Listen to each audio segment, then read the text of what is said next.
ಎಲ್ಲರಿಗೂ ನಮಸ್ಕಾರ ಸ್ನೇಹಿತರೆ. ವರ್ಲ್ಡ್ ಆಫ್ ನಾಲೆಜ್ ಯೂಟ್ಯೂಬ್ ಚಾನಲ್ಗೆ ನಿಮಗೆಲ್ಲ ಸ್ವಾಗತ. ವಿಲೇಜ್ ಅಡ್ಮಿನಿಸ್ಟ್ರೇಟಿವ್ ಆಫೀಸರ್ದೇನು ಇವಾಗ ಬೇಗ ನೇಮಕಾತಿ ಪ್ರಕ್ರಿಯೆ ಕೈಗೊಳ್ಳಬೇಕಂತೇಳಿ ಸರ್ಕಾರದಿಂದ ಒಂದು ಆದೇಶ ಬಂದಿದೆ. ಆದೇಶನ ಎಲ್ಲ ಜಿಲ್ಲಾಧಿಕಾರಿಗಳಿಗೆ, ಓನ್ಲಿ ದಾವಣಗೆರೆ ಜಿಲ್ಲೆ ಹೊರತುಪಡಿಸಿ ಎಲ್ಲ ಜಿಲ್ಲಾಧಿಕಾರಿಗಳಿಗೆ ಒಂದು ನೋಟಿಸ್ ಇದನ್ನು ಕೊಟ್ಟಿದ್ದಾರೆ, ಆರ್ಡ್ರನ್ನ. ಆ ಆರ್ಡರ್ ಪ್ರಕಾರ ಯಾವುದು ಗ್ರಾಮಾಡಳಿತಾಧಿಕಾರಿ ಏನಿದೆಯಲ್ಲ ಅದರ ನೇಮಕಾತಿಯನ್ನು ಪೂರ್ಣಗೊಳಿಸಿ ಅಂತೇಳಿ ಕೊಟ್ಟಿದ್ದಾರೆ. ಇದರಲ್ಲಿ ಅವರು 1,000 ಜನದ್ದು ಅದರಲ್ಲಿ ಏನಾಗಿದೆ, ಟೋಟಲ್ ಅವರಿಗೆ ಎಷ್ಟು ಜನ ಅರ್ಜಿ ಬಂದಿದ್ದು ಅಂದರೆ 5,70,000 ಜನ ಅರ್ಜಿ ಬಂದಿದ್ದು. ಅದರಲ್ಲಿ ಕನ್ನಡ ಕಡ್ಡಾಯ ಪರೀಕ್ಷೆಯಲ್ಲಿ ಓನ್ಲಿ 4,16,000 ಜನ ಅಷ್ಟೇ ಎಲಿಜಿಬಲ್ ಆಗಿದ್ದಾರೆ. ಅಂದರೆ ಮಿನಿಮಮ್ 50 ಮಾರ್ಕ್ಸ್ ಯಾರು ತೊಗೊಂಡಿಲ್ಲಲ್ಲ, ಅವರು ಹೊರಗಡೆ ಹೋಗಿದ್ದಾರೆ. ಓನ್ಲಿ 4,16,000 ಜನ ಅರ್ಜಿ ಇದು ಮಾಡಿದರು. ಆಮೇಲೆ 3 ವರ್ಷ ಸಡಿಲಿಕೆ ಕೊಟ್ಟಿದ್ದ ಕಾರಣ ಟೋಟಲಾಗಿ ಹೊಸದಾಗಿ ಅರ್ಜಿ ಸಲ್ಲಿಸುವವರು 62,927 ಅಭ್ಯರ್ಥಿಗಳು. ಅದರಲ್ಲಿ ನಮಗೆ ಟೋಟಲಾಗಿ ಎಕ್ಸಾಮ್ ನಡೆದಿದ್ದು ಯಾವಾಗಂದರೆ 26 ಅಕ್ಟೋಬರ್ 2024ರಂದು ಕಡ್ಡಾಯ ಕನ್ನಡ, ಮತ್ತು ಒಟ್ಟು ಅಭ್ಯರ್ಥಿಗಳಿಗೆ 4,79,000 ಜನ ಇದ್ದರು ಓವರಾಲ್ ಕರ್ನಾಟಕದಲ್ಲಿ.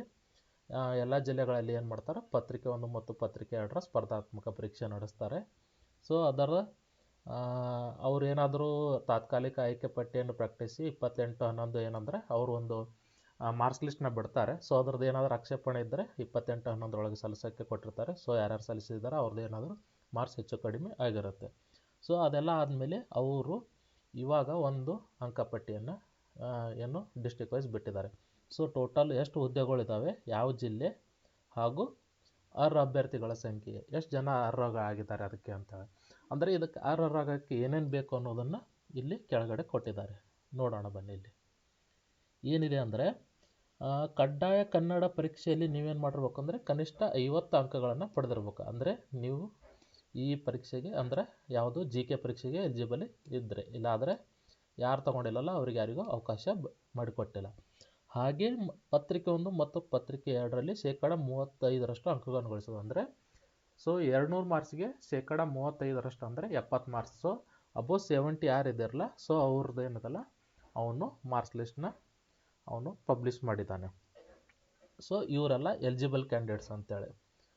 ಅದರಲ್ಲಿ ನಮಗೆ 1,000 ಗ್ರಾಮಾಡಳಿತ ಹುದ್ದೆಗಳಿಗೆ 45,933 ಅಭ್ಯರ್ಥಿಗಳು ಏನಾಗಿದೆ ಇವಾಗ ಅರ್ಹತೆ ಪಡೆದಿದ್ದಾರೆ. ಎಷ್ಟು ಜನ ನೋಡಿ, ಆಲ್ಮೋಸ್ಟ್ 4 ಲಕ್ಷ ಜನದಲ್ಲಿ ಎಷ್ಟು 4,79,386 ಜನರಲ್ಲಿ ಓನ್ಲಿ ಎಲಿಜಿಬಲ್ ಆದವರು 45,000 ಜನ ಮಾತ್ರ. ಅದು ಮತ್ತು ಡಿಸ್ಟಿಕ್ ವೈಸ್ ಬೇರೆ ಬೇರೆ ಆಗುತ್ತೆ. ಅದರದ್ದು ಯಾವ್ಯಾವ ಡಿಸ್ಟಿಕಲ್ಲಿ ಎಷ್ಟೆಷ್ಟು ನಿಂತಿದೆ ಅಂತ ನೋಡೋಣ ಬನ್ನಿ. ನಾನು ಇದೆಲ್ಲ ಲಿಸ್ಟ್ ಅಬ್ಸರ್ವ್ ಮಾಡಿದ್ಮೇಲೆ ನನಗನ್ಸಿದ್ದು, ಬೆಂಗಳೂರು ಗ್ರಾಮಾಂತರ ಏನಿದೆಯಲ್ಲ ಇದರಲ್ಲಿ ತುಂಬ ಕಡಿಮೆ ಜನ ಎಲಿಜಿಬಲ್ ಆಗಿದ್ದಾರೆ. ಎಷ್ಟು 34 ಸೀಟ್ಗೆ ಏನಿದೆ ಅಂದರೆ 683 ಜನ ಅಷ್ಟೇ ಎಲಿಜಿಬಲ್ ಆಗಿದ್ದಾರೆ. ಹಾಗೆ ಮತ್ತೆ ನೋಡೋಕ್ಕೆ ಬಂದರೆ ಯಾವುದು ಬಳ್ಳಾರಿ ಮತ್ತು ವಿಜಯನಗರ ಇದೆಯಲ್ಲ, ಇಲ್ಲಿ ಕೂಡ ಕಡಿಮೆ ಜನ ಎಲಿಜಿಬಲ್ ಆಗಿದ್ದಾರೆ. ಅಂದರೆ ಇಲ್ಲಿ ಸೀಟ್ ಕಡಿಮೆ ಅಂತೇಳಿ ತುಂಬ ಕಡಿಮೆ ಜನ ಅಪ್ಲೈ ಮಾಡಿದ್ದಾರೆ. ಅತಿ ಹೆಚ್ಚು ಕಾಂಪಿಟೇಷನ್ ಇರೋದು ಎಲ್ಲಿ ಅಂದರೆ ಬೆಳಗಾವಿ, ತುಮಕೂರು ಮತ್ತು ಕಲಬುರಗಿಯಲ್ಲಿ ತುಂಬ ಕಾಂಪಿಟೇಷನ್ ಇದೆ. ನೋಡಿ ಎಷ್ಟು ಜನ ಎಲಿಜಿಬಲ್ ಆಗಿದ್ದಾರೆ. ಇವು ಏನು 3 ಡಿಸ್ಟಿಕ್ ಹಾಕಿದಾರಲ್ಲ, ತುಂಬ ಕಷ್ಟಪಡಬೇಕಾಗತ್ತೆ.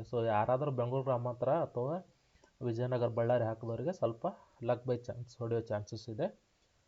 ನೋಡೋಣ, ಇನ್ನೂ 1/3 ಬಿಡ್ತಾನಲ್ಲ ಅವಾಗ ಗೊತ್ತಾಗುತ್ತೆ. ನೆಕ್ಸ್ಟ್ ಹೋಗೋಣ. 1,000 ಜನಕ್ಕೆ 45,000 ಜನ 933 ಜನ ಎಲಿಜಿಬಲ್ ಆಗಿದ್ದಾರೆ 1,000 ಪೋಸ್ಟ್ಗೆ. ಅದರಲ್ಲಿ 1,000 × 3 ಅಂದರೆ 3,000 ಜನನ ಅವನೇನು ಮಾಡ್ತಾನೆ, ಇದು ವೆರಿಫಿಕೇಷನ್ಗೆ ಕರಿತಾನೆ ಎಲ್ಲ ಜಿಲ್ಲೆಗಳ ಮುಖಾಂತರ, ಜಿಲ್ಲಾಧಿಕಾರಿಗಳ ಮುಖಾಂತರ. ಯಾವಾಗ ಬಿಡ್ತಾನೆ ಅನ್ನೋದು ಪ್ರತಿಯೊಂದು ಇಲ್ಲಿ ಕೊಟ್ಟಿದ್ದಾನೆ.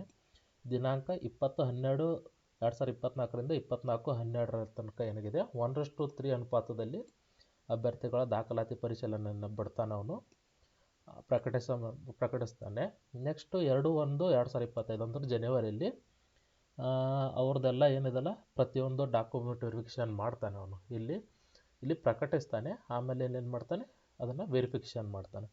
ನೆಕ್ಸ್ಟ್ ಬಂದು 15/1/2025ರಲ್ಲಿ ತಾತ್ಕಾಲಿಕ 1:1 ಆಯ್ಕೆ ಪಟ್ಟಿ ಮತ್ತು ಹೆಚ್ಚುವರಿ ಆಯ್ಕೆ ಪಟ್ಟಿ. ಏನಾದರೂ ಹೆಚ್ಚುವರಿ ಆಗಿದ್ದರೆ ಪೋಸ್ಟ್ಗಳು, ಕೆಲವೊಂದು ಪೋಸ್ಟ್ಗೆ ಕೆಲವೊಬ್ರು ಎಲಿಜಿಬಲ್ ಅಂದರೆ ಬಂದಿರಲ್ಲ, ಆ ಪೋಸ್ಟ್ಗಳು ಏನು ಮಾಡ್ತಾನೆ GML ಹಾಕಿ ಅದನ್ನು ಹೆಚ್ಚುವರಿ ಆಯ್ಕೆ ಪಟ್ಟಿ ಅಂತೇಳಿ ಮಾಡಿ ಬಿಡುಗಡೆ ಮಾಡ್ತಾನೆ. ಸೊ 16/1/2025ರಿಂದ ಏನು 23/1/2025ವರೆಗೆ ತಾತ್ಕಾಲಿಕ ಆಯ್ಕೆ ಪಟ್ಟಿ ಮತ್ತು ಹೆಚ್ಚುವರಿ ಆಯ್ಕೆ ಪಟ್ಟಿಗೆ ಆಕ್ಷೇಪಣೆಗಳನ್ನು ಯಾರ್ಯಾರಿದ್ದರೂ ಸಲ್ಲಿಸ್ಬೋದು. 27/1/2025ಕ್ಕೆ ನಿಮ್ಮ ಅಂತಿಮ ಆಯ್ಕೆ ಪಟ್ಟಿ ಹಾಗೂ ಹೆಚ್ಚುವರಿ ಆಯ್ಕೆ ಪಟ್ಟಿ ಪ್ರಕಟಿಸುತ್ತಾನೆ. ಸೊ ಇದರಿಂದ ನಮಗೇನು ಗೊತ್ತಾಗುತ್ತೆ ಅಂದರೆ ನಿಮಗೆ ಜನವರಿ ಅಥವಾ ಫೆಬ್ರವರಿಯಲ್ಲಿ ಅಷ್ಟರಲ್ಲಿ ನಿಮ್ಮ ಕೈ ಸೇರುತ್ತೆ ಏನು ಆರ್ಡರ್ ಕಾಪಿ. ಸೊ ರಾಜ್ಯದ ಇತಿಹಾಸದಲ್ಲಿ ಇಷ್ಟೊಂದು ಫಾಸ್ಟಾಗಿ ಒಂದು ಎಕ್ಸಾಮ್ ಮಾಡ್ತಿರೋದು ಇದೆ ಅನ್ಕೋತೀನಿ. ಸೊ ಎಲ್ಲರೂ ಬೇಗ ಏನಲ್ಲ ನಿಮ್ಮ ಡಾಕ್ಯುಮೆಂಟ್ ಎಲ್ಲ ರೆಡಿ ಇಟ್ಕೊಳ್ಳಿ, ವೆರಿಫಿಕೇಷನ್ ಮಾಡಿಸ್ಕೊಳ್ಳಿ, ಎಲ್ಲ ಡಾಕ್ಯುಮೆಂಟ್ಸ್ ಸರಿಯಾಗಿ ಇಟ್ಕೊಳ್ಳಿ. ಕನ್ನಡ ಮಾಧ್ಯಮ, ಗ್ರಾಮೀಣ, PH ಇದ್ದವ್ರು PH, ಆಮೇಲೆ ಇನ್ನೇನು ಸಂಬಂಧಪಟ್ಟ ಕಾಸ್ಟ್ನವ್ರು ಇದ್ರಲ್ಲ ಕಾಸ್ಟ್ನವರೆಲ್ಲ ನಿಮ್ಮ ಡಾಕ್ಯುಮೆಂಟ್ಸ್ನ ಸರಿಯಾಗಿ ರೆಡಿ ಇಟ್ಕೊಳ್ಳಿ. ಎಲ್ಲ ಜಿಲ್ಲಾಧಿಕಾರಿಗಳ ಮುಖಾಂತರ ಇದೊಂದು ಏನು ಮಾಡ್ತಾರೆ ಆ ಪಟ್ಟಿಯನ್ನು ಪ್ರಕಟಿಸ್ತಾರೆ. ಅವರಿಗೆ ಬಿಟ್ಟಿದ್ದಾರೆ ಕೆ ಅವ್ರು ಡೈರೆಕ್ಟಾಗಿ.